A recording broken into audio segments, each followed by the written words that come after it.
Kamusta local lovers? The sun is out and ganun din ang ating fourth part of our GAC series. I am Aubrey and now kikilalanin natin ang leader from one of the 5 agencies for the upcoming Grand Ad Clash and also to know how they are preparing for the upcoming competition. Guess what? Narinig ko na this block is taking the Grand Ad Clash prep seriously. Totoo nga ba? And are they also handling the pressure well?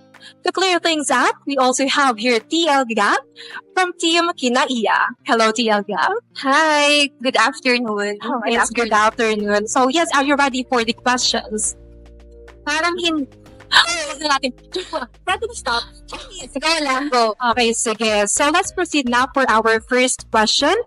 So using 3 words without giving away too much information, describe your team's preparation para sa Grand Ad Clash. 3 words. I think tactical, stimulating, and continuous. Those are the 3 words. I see. Bakit? Anong meaning behind these words? Akala ko, hiningi yung definitions. Sana hindi ito spell.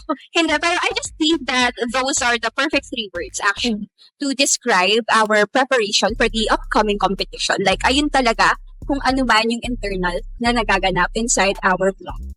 Okay. And also, kapag may mga clash ba sa teams nyo between ideas, as a team leader, paano mo siya hinahandle? In Kinaiya kasi, we've always been open for comments and suggestions. Kasi importante talaga na may boses ang lahat. You can present your ideas, you can defend it, kasi gusto rin naman namin na while we're trying to brainstorm, natatest na namin yung mga suggestions na binibigay. Kaya as the team leader, I always remind my whole team na lahat may karapatang magsalita, lahat may karapatang mag-suggest, pero hindi lahat ng suggestions ay maa-approve. And that's okay. So, hindi naman porket nag-suggest ka, yung suggestion mo na yung masusunod. Kailangan pa rin ma-filter kung ano yung best idea for the sake of the whole. That's it. Wow. So yes, for the next question, as a team leader yourself, how do you keep the preparation process enjoyable? We think and do things seriously while still keeping it fun. Lagi ko sinasabi rin sa buong team na the work itself is already heavy. Doing it and being part of it. Like the whole journey ng magkakasama kayong buong team. Oh, I see. So, how about naman during this phase, diba? Importante to keep your members motivated.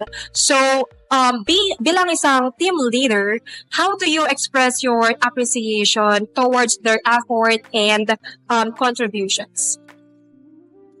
As a words of affirmation type of person, nire-reveal yung love language dito. Pero as a words of affirmation type of person, I express my appreciation to the whole team through words talaga. Like every time or kaya I take every opportunity or chance na meron ako to show them my appreciation. Also kasi words are very impactful sa kahit na sino, the words that you give, the words that you receive.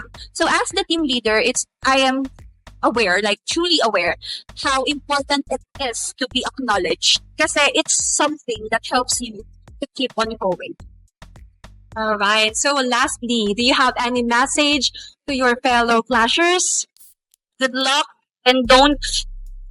Uy, hindi yan pwede dito. Good luck. I hope you guys enjoy. Sana nag-aaway-away. Ay, hindi, sorry. Uy, ikaw lang yung iba. But good luck. I hope mag-enjoy kayo. We'll see you guys sa competition day dahil hindi nyo na kami makikita.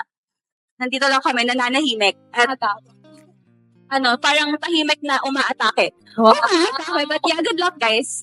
Alright, thank you so much po and good luck Thank you. din sa team nyo. So yes, that's a wrap. That's it for today. Once again, this is Aubrey and to all of our seniors, good luck. See you on the next one.